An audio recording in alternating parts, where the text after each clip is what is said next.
بسم الله الرحمن الرحيم. الحمد لله رب العالمين، والصلاة والسلام على أشرف الأنبياء وسعادة الأتقياء وسيد المرسلين سيدنا وحبيبنا محمد وعلى آله وأهل بيته وصحبه أجمعين. أما بعد، فقد قال الله تبارك وتعالى: توبوا إلى الله جميعا أيها المؤمنون لعلكم تفلحون. صدق الله العظيم.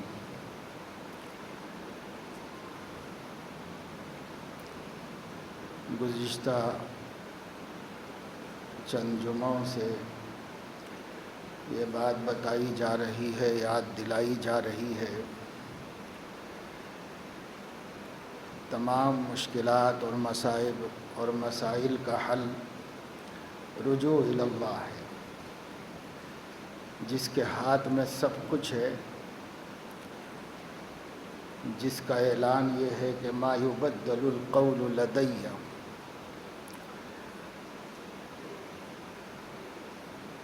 میرے فیصلے اور میرا قول بدلا نہیں جاتا، بدلا نہیں جا سکتا، کوئی نہیں بدل سکتا، جو اللہ فیصلہ فرمائیں وہی ہو سکتا ہے۔ ایک جگہ اللہ رب العزت نے فرمایا: واللہ یحکم فلا معقب لحکمہ، احکام تو اللہ جاری کرتے ہیں اور کوئی اللہ کے حکموں کو ٹالنے والا نہیں۔ کسی حکومت کی، کسی پہلوان کی، کسی مخلوق کی جرأت نہیں ہے کہ وہ احکام الہی کو ٹال دے، اللہ کا حکم بدل دے، اس کی کسی میں جرأت نہیں۔ وَلِلَّهِ يَسْجُدُ مَنْ فِي السَّمَاوَاتِ وَمَنْ فِي الْأَرْضِ، آسمانوں میں جتنی مخلوق ہیں وہ اس کے سامنے سجدہ ریز ہے۔ مفسرین فرماتے ہیں کہ سجدہ ریز ہونے کا مطلب پابند فرمان ہے۔ وَلِلَّهِ يَسْجُدُ مَا فِي السَّمَاوَاتِ وَمَا فِي الْأَرْضِ مَنْ فِي السَّمَاوَاتِ وَمَنْ فِي الْأَرْضِ، سب اور فرشتے بھی، کوئی مخلوق نہیں ہے جو اللہ تعالیٰ کے حکم کو ٹال دے۔ قرآن کی بے شمار آیتیں بتلاتی ہیں، زمین و آسمان کی تمام مخلوقات، انسان اور جنات کو چھوڑ کر جتنی مخلوقات ہیں، بے حساب انگنت مخلوقات ہیں اللہ تعالیٰ کی، ان مخلوقات میں سے کسی ایک کی بھی ہمت نہیں ہے کہ خدا کے حکم کو توڑے، کسی ایک کی بھی ہمت۔ وہ چاہے پورے عالم کو روشن کرنے والا سورج ہو، چاہے وہ زمین کو تھامنے اور قائم رکھنے والے بڑے بڑے فلک بوس پہاڑ ہوں، چاہے وہ اتھاہ اور بے انتہا قوت والا سمندر ہو، چاہے وہ نہایت طاقتور ہوائیں ہوں، بہائم ہوں، چوپائے ہوں، پرندے ہوں، رینگنے والی مخلوق ہوں، تیرنے والی مخلوق ہوں، ہواؤں میں اڑنے والی مخلوق ہوں، کوئی سی بھی مخلوق کو اللہ کی کروڑوں مخلوقات میں سے دو کو چھوڑ کر نافرمانی کی ہمت نہیں، کسی کو بھی نہیں ہے۔ اور جب سے اللہ نے اپنی کائنات بنائی ہے اور اس کائنات میں کروڑوں مخلوقات کو پیدا کیا اور بسایا ہے، لاکھوں برس گزر گئے، ایک مخلوق نے ایک دفعے بھی نافرمانی نہیں کی، اللہ ایک دفعے بھی کسی مخلوق نے نافرمانی نہیں کی۔ صرف یہ انسان ہے اور جن ہے، دو مخلوقات ایسی ہیں کہ یہ مخلوقات کو اللہ کی نافرمانی کی جرأت ہوتی ہے، ان دونوں کے علاوہ کسی کو نہیں۔ اس لیے نہیں ہے کہ انہیں اللہ نے اتنی ہمت دی ہی نہیں، کام تو بہت بڑے بڑے ان کے ذمے کیے، لیکن ان کو اختیار نہیں دیا کہ وہ چاہیں تو ایسا کریں چاہیں تو ایسا کریں، اس کا اختیار نہیں۔ یہ اختیار ہمیں دیا گیا ہے کہ چاہیں تو کہنا مانیں اور چاہیں تو نافرمانی کریں، چاہیں تو اطاعت کریں اور چاہیں تو معصیت میں مبتلا ہوں، چاہیں تو اللہ رسول کی بات مانیں اور چاہیں تو نہ مانیں، جھٹلا دیں۔ اس کا اختیار اس مخلوق کو دیا گیا ہے جسے اشرف المخلوقات بنایا، تمام مخلوقات سے برتر۔ کیوں برتر ہیں؟ اسی لیے ہیں کہ وہ تو پابند فرمان پیدا کیے گئے ہیں اور ارادے و اختیار کے ساتھ پیدا کیے گئے، اللہ کے خلیفہ بنائے گئے۔ انا جعلناک خلیفۃ فی الارض، اللہ تعالیٰ نے خلیفہ بنایا اور پوری انسانیت کو بھی خلیفہ فرمایا۔ یہ پوری انسانیت دنیا میں خلیفہ ہے اللہ کی۔ خلیفہ ہونے کا کیا مطلب ہے؟ خلیفہ ہونے کا مطلب یہ ہے کہ جیسے اللہ ارادہ اور اختیار سے کام فرماتا ہے، ان کو بھی دیا گیا ہے ارادہ اور اختیار، اگرچہ کہ محدود دیا گیا ہے۔ اللہ تعالیٰ کی طرح بے انتہا نہیں دیا گیا، لامحدود اختیار نہیں، لیکن ہے، کسی اور کو نہیں، ہمیں ہے۔ یہ سورج ہم سے بہت بڑا ہے نا، لیکن اس کو اختیار نہیں ہے کہ وہ یہ فیصلہ کرے کہ آج نکلوں یا نہ نکلوں، اسے اختیار نہیں ہے اس کا، وہ پابند فرمان ہے، اسے نکلنا ہی نکلنا ہے، اپنے وقت پر بغیر کسی تاخیر کے ڈیوٹی انجام دیتا ہے۔ یہ پہاڑ اتنا بڑا ہے نا، اس کو کوئی اختیار نہیں ہے کہ وہ اپنی جگہ سے ٹلے، اختیار ہمیں دیا گیا ہے، اتنا دے دیا گیا ہے کہ چاہو تو اللہ کی بغاوت کرو، اتنا اختیار دیا۔ فرعون نے اللہ کی بغاوت کی، قارون نے اللہ کی بغاوت کی، وہ اختیار جو دیا گیا تھا اس کا ناجائز استعمال، وہ اختیار اس لیے دیا گیا تھا کہ ہمیں اجر دیا جائے۔ مجبور کو اجر کیسے ملے گا؟ جو مخلوقات مجبور ہیں اطاعت پر، ان کو اطاعت کا کوئی اجر نہیں۔ جس مخلوق کو اختیار دیا گیا کہ چاہو تو کرو چاہو تو نہ کرو، مگر کرنے کا ہمارا حکم ہے، تو اب ثواب کا حق بھی ہو گیا، عذاب کا حق بھی ہو گیا۔ کریں گے تو اجر ہے، نہیں کریں گے تو عذاب، مواخذہ ہے، پکڑ ہے۔ تم کو اختیار دیا گیا ہے، اختیار اجر و ثواب دینے کے لیے ہمیں دیا گیا ہے۔ جب کوئی آدمی، آپ اس کو پکڑ کے لائیں، اس کے ذمے آپ کا مثال کے طور پہ کوئی قرض ہو، وہ مل نہیں رہا ہو، کہیں سے آپ اس کو پکڑ لیں، کمزور ہو، اپنی طاقت میں جکڑ کے گھر میں لائیں اور اس سے وصولی کر لیں، اور وہ آپ کے جبر سے وہ آپ کو دے بھی دے، اور اس کے بعد وہ یہ کہے کہ مجھے اس عمل کا بدلہ دیجیے، اجر دیجیے، تو آپ دیں گے اس کو اجر؟ بولیں گے کہ بھائی میں تو نہیں، کیوں دوں گا، تو عمل سے بچنا چاہ رہا تھا، میں مجبور کر کے لا کے تجھ سے عمل لیا ہے، کام کیا ہے، لہٰذا تو۔ لیکن ایک شخص تھا، اس نے وقت کی پابندی کرتے ہوئے قرض لا کر احترام و ادب سے پیش کر دیا، تو آپ کا من یہ کہتا ہے کہ بھائی اس سے کچھ سب پیسے نہ لیے جائیں، یا لے لیے جائیں تو کچھ اس کو ہدیہ دیا جائے، اس کا دل خوش کیا جائے۔ تو جب آدمی اپنے اختیار سے اچھا کام کرتا ہے تو مالک کو بدلہ دینے کا من کرتا ہے۔ اسی طریقے سے جو مخلوقات ہمارے علاوہ ہیں، وہ تو اللہ کے پابند فرمان ہیں، نافرمانی کر ہی نہیں سکتے، ان کی اطاعت قابل اجر نہیں ہے، انہیں کوئی بدلہ اس کا ملنے والا نہیں۔ 1,00,000 برس تک سورج نکلتا رہے گا بر وقت، ثواب اس کا کچھ بھی نہیں۔ لیکن آپ ایک لمحہ آپ سوچئے، اللہ کہنے میں کتنا ٹائم آپ کا لگتا ہے؟ اس پر بھی آپ کو اجر ہے، کیونکہ آپ اپنے اختیار سے اپنے مولا کا نام لیتے، اس لیے آپ کو اس پہ اجر ملتا ہے۔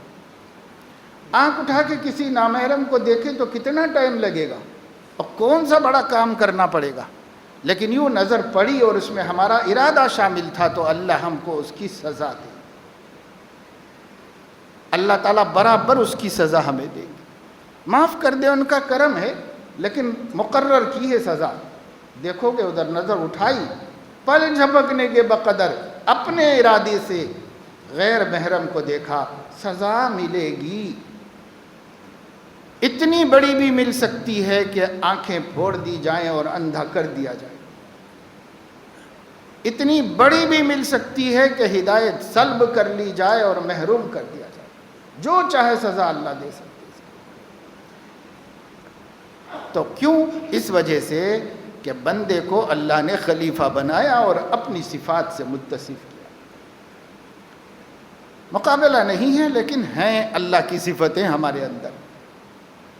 وہ دیکھنے والا ہے، ہم دیکھنے والے ہیں، وہ سننے والا ہے، ہم سننے والے ہیں، وہ بولنے والا ہے، ہم بولنے والے ہیں، وہ جہاں چاہے جا سکتا ہے، ہم جہاں چاہے جا سکتے ہیں، لیکن اس کی تمام صفتوں میں حد نہیں ہے، ہماری صفتیں محدود ہیں۔ جیسے ہم دیوار کے پیچھے نہیں دیکھ سکتے، وہ پورے عالم میں دیکھ لیتا ہے۔ ہم 10 آدمیوں کی نہیں، 3 آدمیوں کی ایک ساتھ نہیں سن سکتے، وہ کروڑوں کی ایک ہی ساتھ سن لیتا ہے۔ تو سننا ہمیں بھی آتا ہے، لیکن محدود ہے، سنتا وہ بھی ہے، اس کا سننا دوسری شان۔ لیس کمثلہ شیء وہو السمیع البصیر۔ وہ بھی دیکھتا سنتا ہے، مگر اس کی کوئی مثال نہیں۔ تمہارا سننا دیکھنا کوئی مثال نہیں، تمہارا بولنا چلنا پھرنا کوئی مثال نہیں۔ اس کا ارادہ اختیار ہے، تمہارا بھی ارادہ و اختیار ہے، لیکن دونوں میں کوئی تناسب نہیں۔ وہ جو چاہتا ہے کرتا ہے، تم بھی جو چاہتے ہو کرتے ہو، لیکن اس اختیار میں تناسب نہیں۔ ہم یہ بھی نہیں کہہ سکتے کہ قطرے اور سمندر کا جو تناسب ہے، یہ بھی نہیں ہے ہمارے اور اللہ کی صفتوں میں، پر ہیں سب صفتیں اللہ نے ہمیں دے رکھی، اسی لیے دے رکھی ہیں کہ بندے اس کے مطابق خود کے فیصلے سے میری بندگی کرے اور میں انہیں اپنی خوشی سے بے انتہا نعمتوں سے سرفراز کر دوں۔ بس یہ مقصد ہے۔ اس لیے میرے عزیزو، یہ بات یاد دلائی جا رہی ہے، مسلسل مذاکرہ ہو رہا ہے کہ ہم لوگ ابھی بھی اپنی سنگ دلی ختم کرنے میں کامیاب نہیں ہو سکے۔ دل پتھر بن گئے ہیں، ان پتھروں کو نرم کیسے کیا جائے؟ دل موم ہوتا تو پگھل جاتا اللہ کی پکڑ سے، اللہ کے غضب سے، اللہ کے تصور سے، اللہ تعالیٰ کی قدرت، اللہ تعالیٰ کی حلم، اللہ تعالیٰ کی غضب اور اس کی رحمت اور اللہ تعالیٰ کی بخشش اور اس کی پکڑ کے تصورات سے ہمارے دل پگھل جاتے، موم ہوتے تو پگھل جاتے، پتھروں سے بدتر ہیں تو کیسے پگھلیں گے؟ ثم قست قلوبكم من بعد ذلك فهي كالحجارة او اشد قسوة۔ اللہ فرما رہے تھے یہود و نصارہ سے کہ تم لوگوں کے دل نبیوں کی محنتوں کے بعد بھی اور ان کے گزر جانے کے بعد پتھر بن گئے، پتھر بن گئے تمہارے دل۔ اور پھر فرمایا پتھر تو پھر بھی غنیمت ہے، تمہارے دل اس سے بدتر بن گئے۔ وَإِنَّ مِنَ الْحِجَارَةِ لَمَا يَتَفَجَّرُ مِنْهُ الْأَنْهَارُ وَإِنَّ مِنْهَا لَمَا يَشَّقَّقُ فَيَخْرُجُ مِنْهُ الْمَاءُ وَإِنَّ مِنْهَا لَمَا يَهْبِطُ مِنْ خَشْيَةِ اللَّهِ وَمَا اللَّهُ بِغَافِلٍ عَمَّا تَعْمَلُونَ۔ اللہ تمہارے عملوں سے غافل نہیں، مجمع میں یا گھر میں، اجالے میں یا اندھیرے میں، دن میں یا رات میں، مجمع میں یا تنہائی میں، تحت الثری میں جا کر، زمین کے سب سے نچلے طبقے میں گھس کر، مَاللَّهُ بِغَافِلٍ عَمَّا تَعْمَلُونَ، اللہ تمہارے کسی عمل سے غافل نہیں۔ ان اللہ بصیر بالعباد، یقیناً اللہ اپنے بندوں کو دیکھ رہا ہے۔ واللہ بما تعملون خبیر، اللہ جو کچھ تم کر رہے ہو اس سے باخبر ہے، بے خبر نہیں، سب جانتا ہے۔ یعلم خائنۃ الاعین وما تخفی الصدور، تمہاری آنکھیں اگر خیانت کریں اس کو بھی جانتا ہے، تم اپنے دل میں کسی گناہ کا ارادہ کرو اس کو بھی جانتا ہے۔ اللہ سب جانتا ہے، اللہ سے کوئی بچا ہوا نہیں ہے، اللہ سے کوئی چھپا ہوا نہیں ہے، سب کچھ بندے اس کی سامنے کر رہے ہیں۔ عین اللہ ناظرۃ الینا، اللہ کی نگاہیں ہمیں دیکھ رہی ہیں۔ جب ہمارا یہ ایمان ہے، جب ہمارا یہ یقین ہے، جب ہماری سچی کتاب اس بات کی خبر دے رہی ہے، تب پھر ہمیں کیسے ہمت ہو کہ ہم اللہ کی نافرمانی کریں۔ لیکن اللہ یہ بھی فرما رہا ہے کہ ہم نے تمہیں کمزور پیدا کیا ہے۔ خلق الانسان ضعیفا، انسان کمزور پیدا ہوا ہے۔ خلق الانسان عجولا، انسان جلد باز پیدا ہوا ہے۔ یوں دل میں آیا کہ یہ کام کروں تو یہ دیکھا ہی نہیں کہ اس سے اللہ خوش ہوتا ہے یا ناراض، کر بیٹھا۔ کرنے کے بعد پتہ چلا کہ اس سے تو اللہ خفا ہوتے ہیں، اللہ ناراض ہو گئے میرے سے۔ اب بندہ کیا کرے، کدھر جائے؟ تو اللہ نے فرمایا کہ نہیں پریشان ہونے کی ضرورت ہے، اب بھی شرمندہ ہو جاؤ، معاف کر دو۔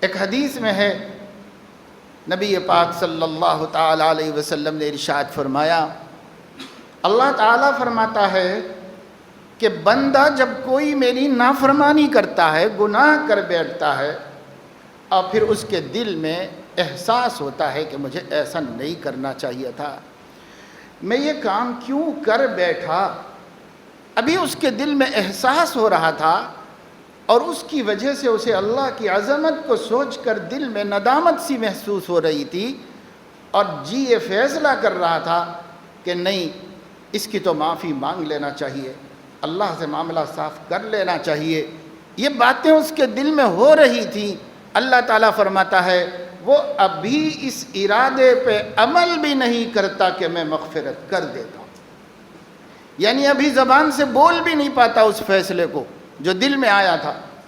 اس سے پہلے اللہ تعالیٰ چونکہ علیم بذات الصدور ہیں، بس اسی دل کی ندامت کو قبول کر کے اس کے بولنے سے پہلے معاف کرتے،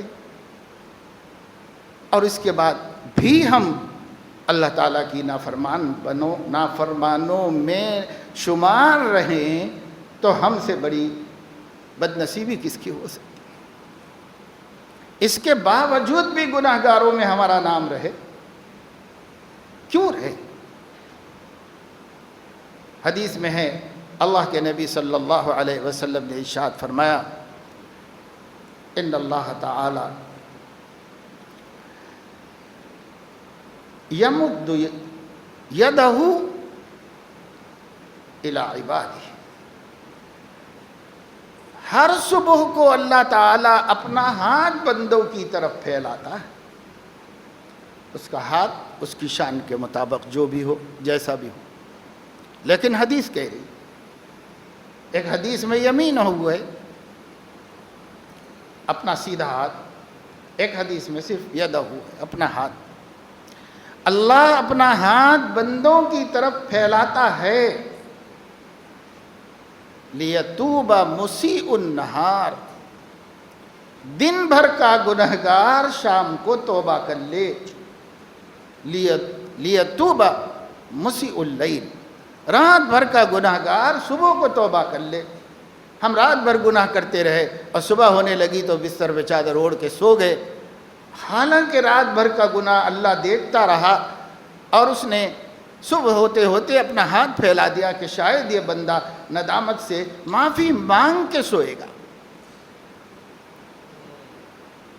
اللہ سمجھ رہا ہے، اللہ انتظار کر رہا ہے، اللہ تو سب جانتا ہے، لیکن اس کا عمل تو دیکھیے۔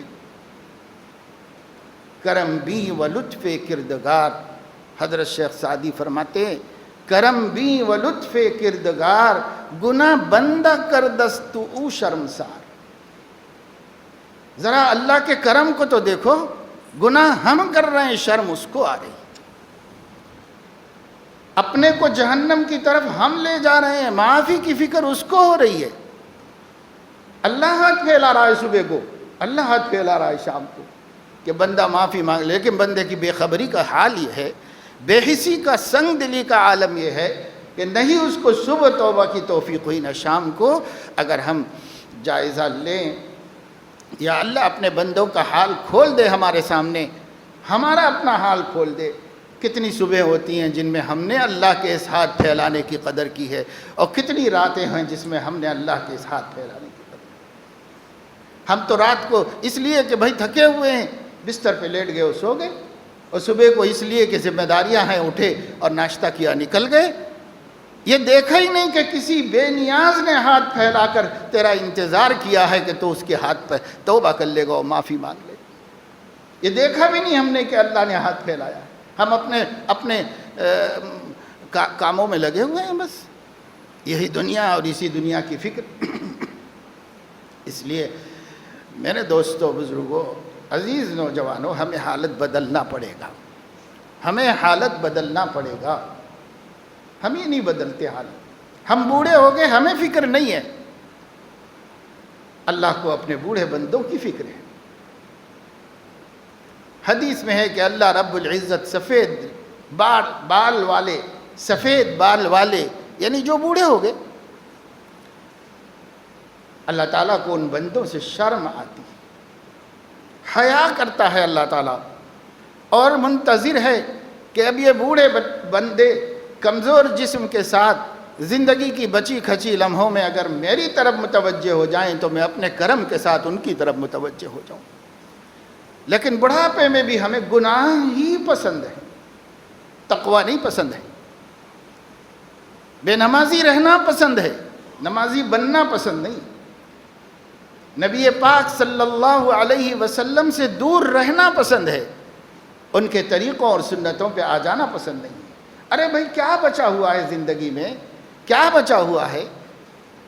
کیسے کیسے لوگ ہمارے کندھوں پہ اٹھ گئے، اور کیسے کیسے لوگوں کو ہمارے ہاتھوں نے مٹی میں دبا دیا، ہمارے اندر کیا بچا ہوا ہے؟ چلو اللہ کی طرف متوجہ ہو جائیں، چلو اللہ کی طرف رجوع ہو جائیں، اللہ والے بن جائیں۔ ایسا تو کریں، پہلے زمانے میں مقولہ مشہور تھا کہ ارے جب ریٹائرڈ ہو جائیں گے تو اللہ میاں کی گائے بن جائیں گے، یا بوڑھے ہو جائیں گے تو اللہ تعالیٰ کے فرما بردار ہو جائیں گے۔ چلو جوانی میں نفس نے یہ دھوکہ دیا تھا کہ ابھی جوانی ہے، موج مزے کرو، جب بوڑھے ہوں گے تو اللہ کو یاد کریں گے۔ تو وہ بھی تو ہو گیا، اب بڑھاپے میں بھی تو داخل ہو گئے، اب وہ وعدہ کہاں گیا؟ پہلے تو وہ وعدہ ہی حماقت تھا، لیکن چلو جوانی نے دھوکہ دیا، لیکن اب کہاں گیا وہ وعدہ؟ اب بوڑھے نہیں ہوں گے، آخر کس عمر میں اپنے کو بوڑھا مانیں گے؟ آخر کس عمر میں اپنے کو ریٹائرڈ سمجھیں گے زندگی کی ذمہ داریوں سے؟ تو نہ بوڑھا خدا کی طرف رجوع کرنے تیار ہے، نہ جوان خدا کی طرف رجوع کرنے تیار ہے، نہ بچے اللہ کی طرف لپکنے تیار ہیں۔ ماحول کو ہم نے اتنا خراب کر لیا ہے، ماحول کو ہم نے اتنا بگاڑ لیا ہے کہ اب اللہ کی کتاب اثر انداز نہیں ہوتی، اب نبی کی باتیں ہمارے دلوں کی کایا نہیں پلٹتی۔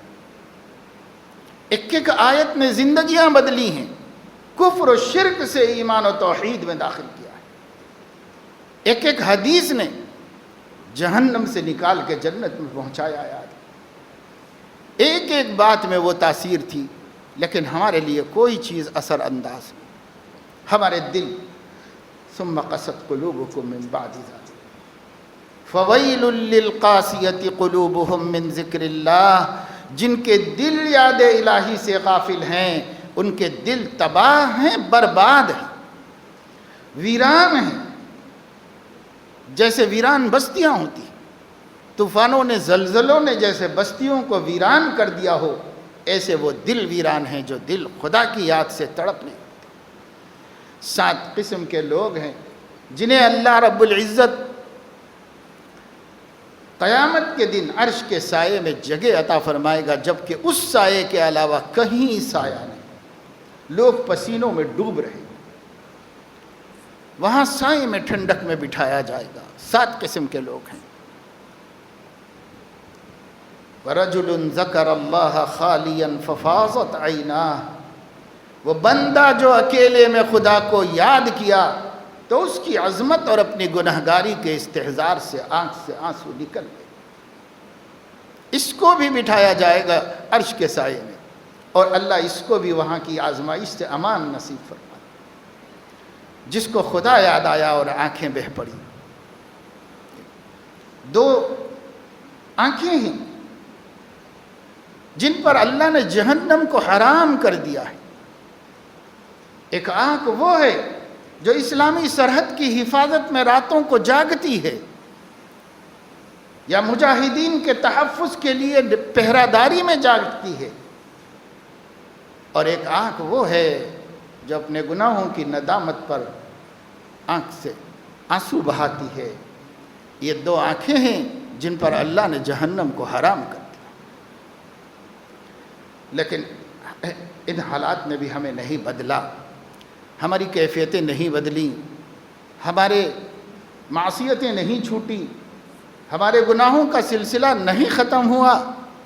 کتنے لوگ ہیں جنہوں نے خوفناک لاک ڈاؤن میں اللہ سے عہد کیا ہو کہ اب شراب نہیں پئیں گے، اللہ سے عہد کیا ہو کہ اب نگاہوں کا غلط استعمال نہیں کریں گے، اللہ سے عہد کیا ہو کہ اب نماز کبھی نہیں چھوڑیں گے، اللہ سے عہد کیا ہو کہ پاک پروردگار اب ہم بدکاری نہیں کریں گے، اب ہم نامحرموں سے تعلقات نہیں رکھیں گے۔ کتنے لوگ ہیں، اللہ اکبر۔